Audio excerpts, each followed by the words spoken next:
Hey out there, all my lovelies. Today for our consumption is the 2021 Volkswagen Jetta R-Line, the sporty one. And this one's a manual, even the better. So we're gonna show it to you inside and out. We're gonna take it for a real test drive. And I'm gonna tell you what I really think.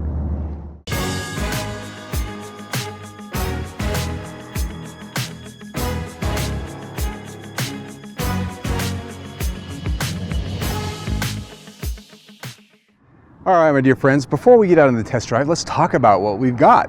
This is the R-Line, which is the enthusiast-oriented, affordable alternative to the top-end GLI. And as tested, this comes in at about $24,000 and some change. The only option here is the cold weather package.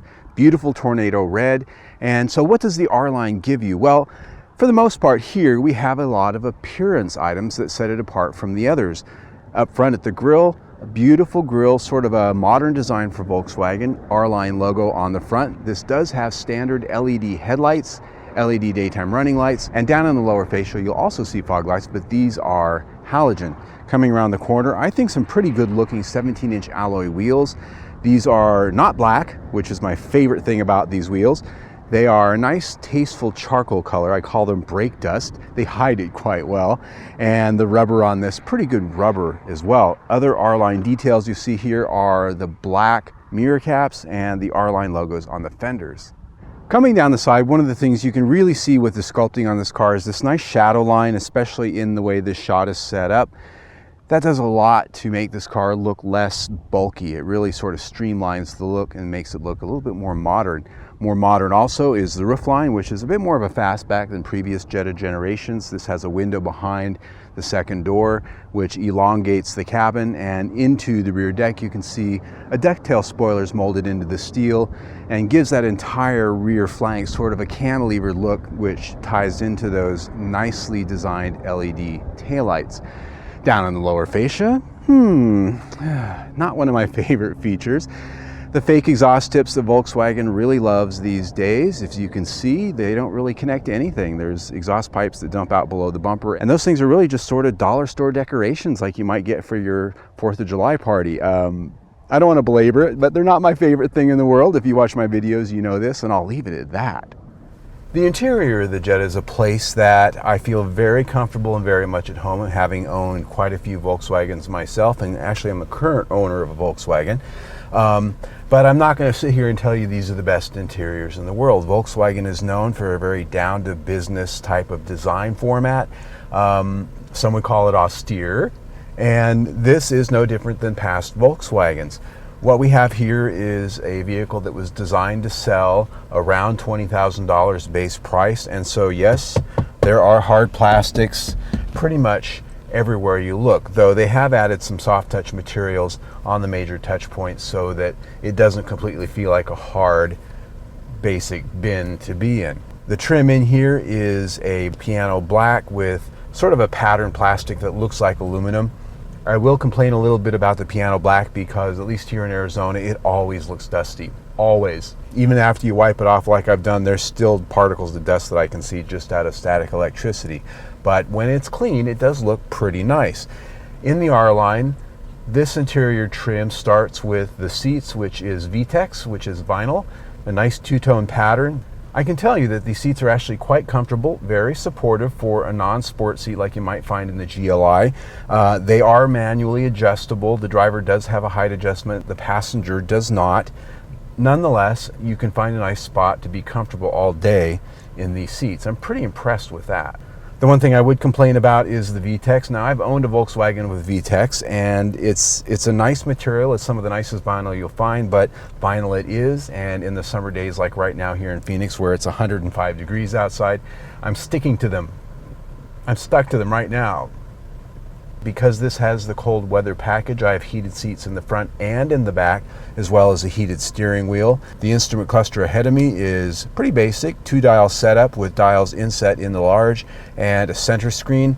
Not a lot of color and pizzazz going on here like you might find with some brands, and that is a customizable screen with a number of trip computer-like bits of information. The steering wheel and all the switchgear in here has a very high quality feel. This is a leather wrapped steering wheel, and As we look at the center console, a nice place here to lay your phone, a nice rubber lined cubby so that you don't have rattling and movement, USB ports, climate controls in the center, and here my 6-speed manual shifter, which I love. And this does have an electric parking brake, not the old-fashioned handbrake. Cup holders off to the side, which is nice, out of the way, and console storage down in the center. I'd say this is about 1.5 to 2 Kleenex boxes worth. Pretty deep storage, a little bit narrow, but it has plenty of depth, room for quite a few things. Standard here is the big panoramic moonroof. Now this isn't panoramic all the way into the back seat panoramic. This is panoramic larger than a standard moonroof panoramic, but it's very nice and it does open, so snaps to Volkswagen for that. The rear seat of the Jetta is actually very comfortable and very roomy, as you can see. These seats are set for my height, about 5'8", 5'9", depending on whether I'm wearing my sneakers or my boots. And I've got lots of legroom, as you can see, lots and lots of legroom. These seats could come back for a 6'4" guy and I'd probably be okay. Headroom, I've got about 3 inches above my head. And the seating position here, I am sitting down a little bit lower than you might expect in an SUV, but it's not uncomfortable. These seats do offer a lot of side support. As I mentioned, this does have the cold weather package, which means I do have heated seats in the rear row. Now these seats do fold down in a 60-40 split to allow passage into the trunk, and there is a nice fold down armrest here with cup holders in it. Trunk is pretty large. Look at that. Nice, large, well-lined trunk. Underneath the floor, you'll also find a mini spare. Not something all the competitors have now, so I'm pretty happy with what they've done back there. When it comes to rating this interior, I'm going to be very honest with you. This is basic, and some would call it austere, but because I'm a Volkswagen person, I call this down to business and really purpose-driven. This is about the driver, not about wowing you with pizzazz and design appeal like you might find in Toyota or Kia, even Honda, some of the other brands. This is about giving you a driver's car, and so Volkswagen tends not to really go crazy on the interiors. That said, I have to rate it in the competitive sense. There are a lot of hard plastics here, and there could be a few more features in here for the price range in competitive sense. So this interior gets 4 out of 5 stars.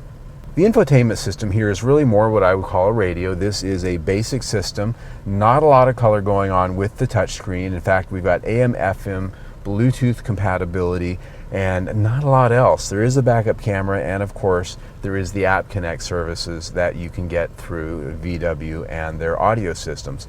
Volume knob, tuning knob, a few hard controls for basic things, but this is basic. Now there's nothing wrong with that, but in this price range I would expect maybe a little bit more. The sound quality is okay. Nothing to write home about, but it isn't anything to complain about. It's kind of in that space. So infotainment system gets 4 out of 5 stars.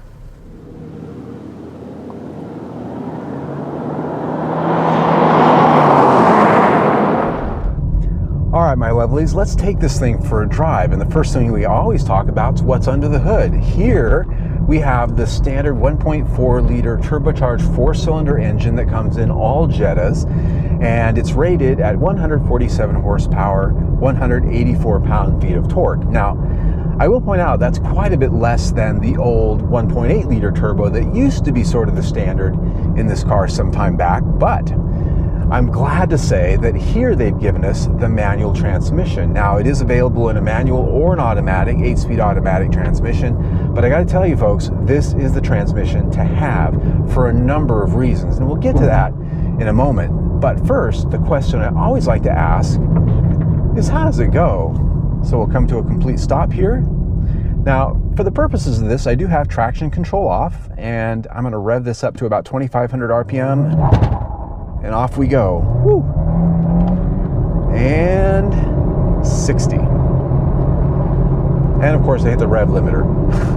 Even though I didn't hit the red line, it still throws a rev limiter at me. So there's a few little quirks going on here in the software, but this engine, even though it's only got 147 horsepower, still is plenty of power in this car with this manual transmission, because with the manual you can really control it and really wring that power out in a way that the automatic transmission really doesn't let you, because the automatic is really tuned towards saving fuel. So because of that, it's always fighting against you. It's always trying to cut the engine off and shift to a higher gear, where with the manual, you can really let this thing rip. And it's fun to let this thing rip. Now, the other thing that this doesn't have because of the manual is auto start-stop, which is great because I hate auto start-stop. So this car has been absolutely a joyful experience this week because there's no auto start-stop. The transmission's my friend, and it really lets me experience this engine in a way that you can't in most other cars Volkswagen puts it in. And that's wonderful because this is a beautiful motor. It revs happy, it's got a nice sound, and it's efficient. It's rated at 30 city, 41 highway, and 34 mpg combined. Those are almost hybrid numbers. Cattle guard. Not quite hybrid numbers, but pretty close. And the best part about it is I achieved them. Yes, I actually got that 34 mpg in my week of driving with this, both city and highway. Woo! Even with a lot of having fun with it. So I'm smiling, I'm happy. This is a wonderful powertrain. Now, yes, it could use some improvements. It can be a little bit rough here and there around the edges, and the software sometimes does get in the way if you're really trying to drive it hard, because I don't have a drive mode selector here, and the traction control is not all that easy to turn off. You really have to dig for it to find it. But all of those things, they don't hurt so much because this thing still gets 4.5 stars for powertrain. Yeah.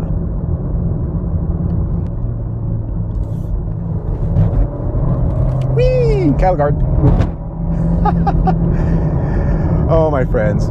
So when it comes to ride and handling, this is really where this car shines for me. I mean, I've got a smile on my face. Look at that. When you hear people go on and on and on about the Volkswagen handling and the German handling and all of this, for $24,000, this is a car that gives it to you in ways that cars that cost twice as much as this don't. So what am I talking about? I'm talking about a nice supple feel, a solid sense of quality in this chassis, and light, buttery, well-balanced steering that allows you to toss this into corners and get a feedback and response from the car that tells you it's part of your team, right? I mean, it's reflexive, it's sporting, it's got some spring in its step, and it feels like an object of quality.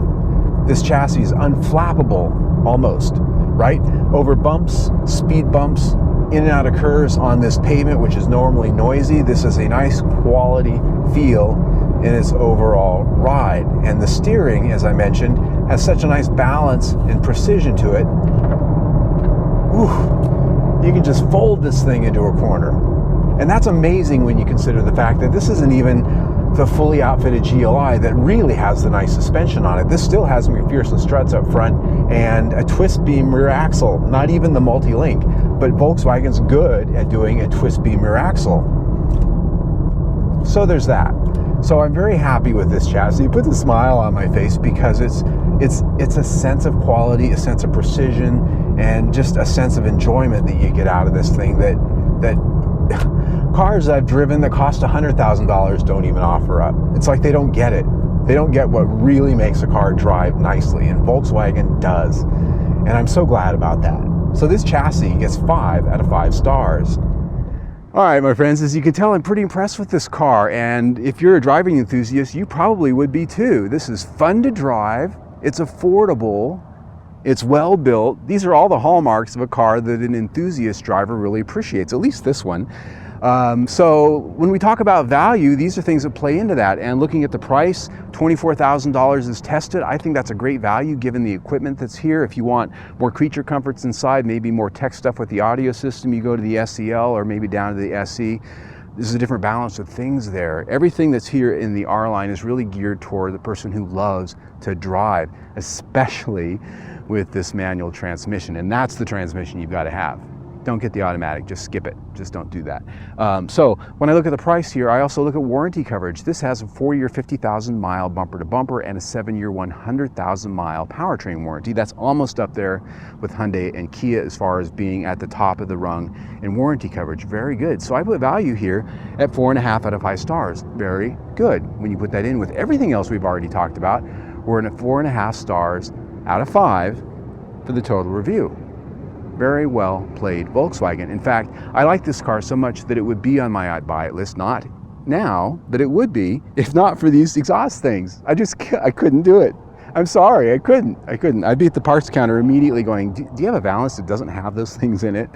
Because it just, it's boobery. It's boobery. It's beneath Volkswagen and it's beneath me as a buyer. And I hate to go there, but it's a wonderful car otherwise. If that doesn't bug you, buy it. It's that good. So there you go. If you like the review you just saw, please click on my latest one right there, or better yet, subscribe to my YouTube channel right down there. Either way, stay tuned.